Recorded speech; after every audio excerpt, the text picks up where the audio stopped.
But now, Neil Diamond has sold over 110 million albums, would you believe? And he's performed to over 5 million people on 3 continents in the last 5 decades with hits like these. Well, you just roll over and you turn out the lights. You don't bring me flowers anymore. Sweet Caroline, good times never seem so good. And if you'll pardon me, I'd like to say we're all gonna do okay forever in blue jeans, yeah. Blue jeans, yeah.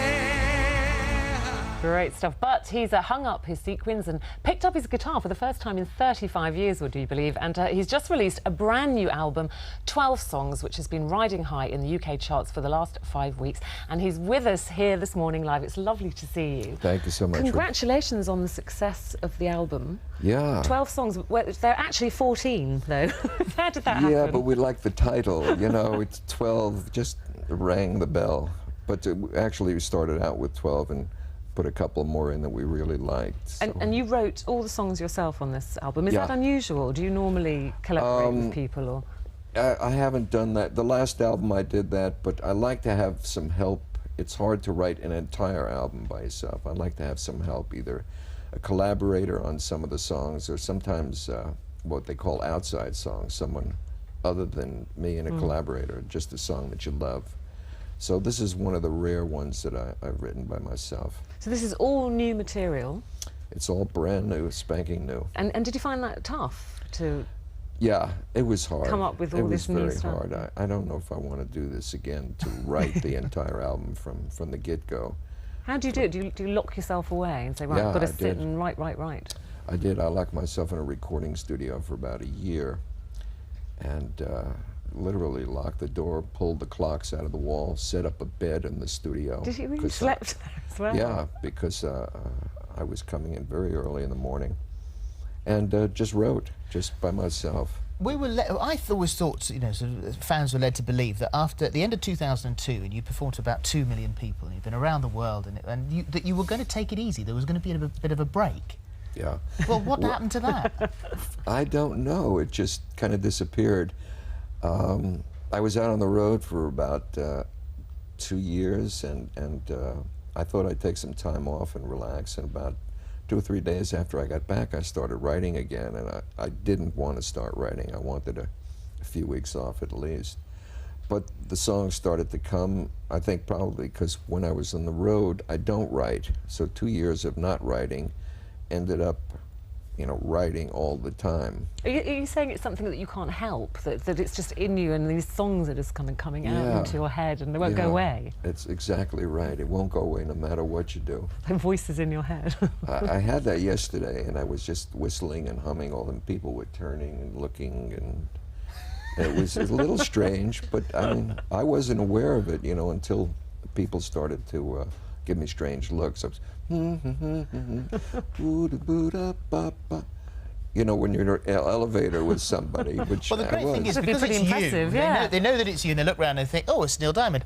Oh, and you can just say to them, no, writing. Oh, OK, oh, absolutely, we understand. Another song. Well, you know, if they recognize me, that's great, but most of the people did not recognize me.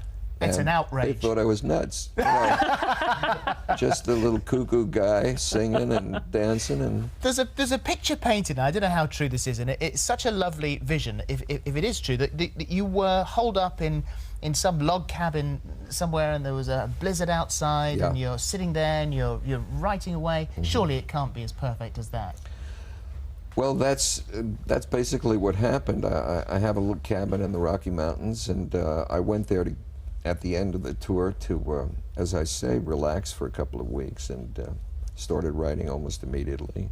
Beautiful setting. It was snowing in a little tiny cozy cabin, and just started to write. You can't stop it when it comes.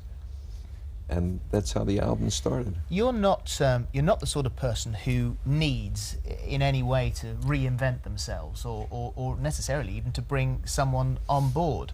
But you did start working with Rick Rubin, the record producer, who had reshaped Johnny Cash's career. And so to bring him in, to trust someone to come in and say, look, I've written this is a bit different, it's not maybe not what you're used to, and then to trust someone else with it, that's a big step. It's a big step, but once you take it, it carries you. I trust you. Now let's go and do some work. And the trust continues, and you know, until it's broken for some reason. It never was with Rick and I.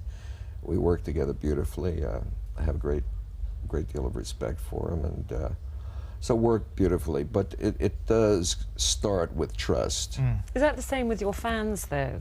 That you're almost nervous of presenting them with new material? Because people love to hear the old stuff, don't they? And, you know, we expect it when we come to your concerts. Yeah. So is that the same? Are you always worried when you bring out new material? People are going to like this, is someone going to buy it? Yeah. Well, I'll tell you what, the fans love the fact that it was new material. They know what I've written over the years, and they were very happy to get some new material, and so was I. Well, Newsweek have said of the album, this is your best work in 30 years, which is, you know, the high praise across the world. Considering that I'm only 34. Okay, I appreciate that, fully appreciate that. So. But which is incredible, because you haven't picked up a guitar for 35 years. I haven't played in recording sessions for that long. So you assume you write with the guitar? You're yeah, I do. With it then. I write with the guitar, and I've played occasionally, but I never was a guitar player. I was always a songwriter, using the guitar as some kind of an instrument to establish a mood or a rhythmic feel. But I was talked into playing guitar on these songs, and I did. Did you enjoy it? I don't know. I don't know. I still think there are a lot better guitar players than myself. But are you going to tour now then with this? No. No. Why not? No. People will miss you touring. Well, we just finished a tour this past year. We were in England. We were all over, and maybe next year. You know, I don't know. You can't stop though, can you? I mean, you see, it's like a bit restless spirit, you know, having to do something, having to work. Yeah. Can't sit down. Well, what I've done over the years is I'd spend a year or 2 years writing and recording an album, and then after that, a year or 2 years performing. And it's like the yin and the yang. Writing is very introspective. It's very internal kind of a thing. Whereas performing that's the extroverted part of my psyche. So worked very well. 2 years of internal thinking and feeling, and then 2 years of very physical performing. Do you ever lose the excitement of performing? No, it's scary all the time. Because there are new people, it's a new situation, you want it to go beautifully.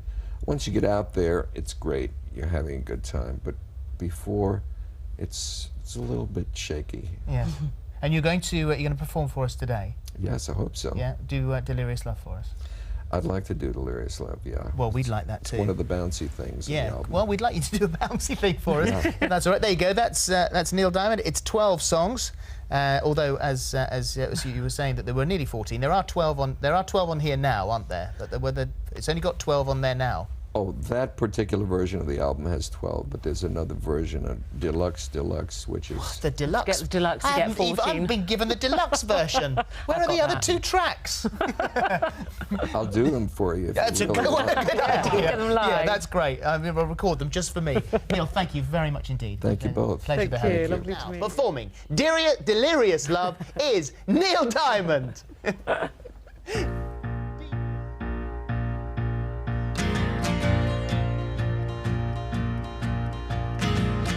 Pretty soon we were taking it serious, me and you underneath the mysterious spell.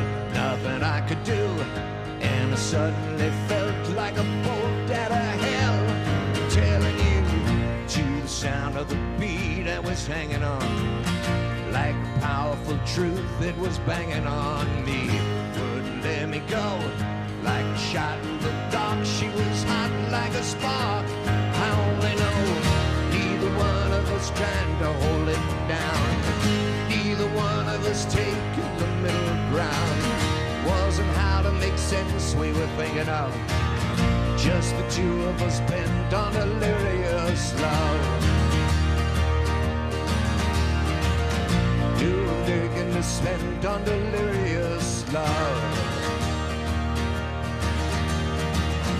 Like a ride on a rocket, it took us up. Didn't want it to stop, and it shook us up good. We were moving fast, just ahead of the law. We were begging for more, and what a blast. Coming down to a new kind of view of it. Never did it before, we were doing it now. And I gotta say, it was easy to give, was a reason to live another day. Neither one of us stopping to figure out what the rolling, the rocking was all about. All we knew is that we couldn't get enough. You and me in the heat of delirious love. I can feel it. I can feel it. I can feel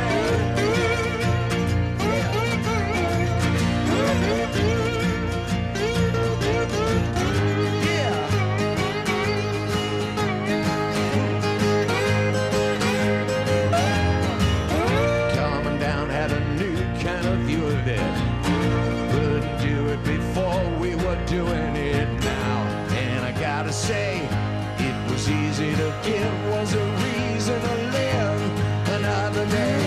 Neither one of us stopping to figure out what the rolling, the rocking was all about. All we knew is that we couldn't get enough. You and me in the heat of delirious love. Making time to the beat of delirious love.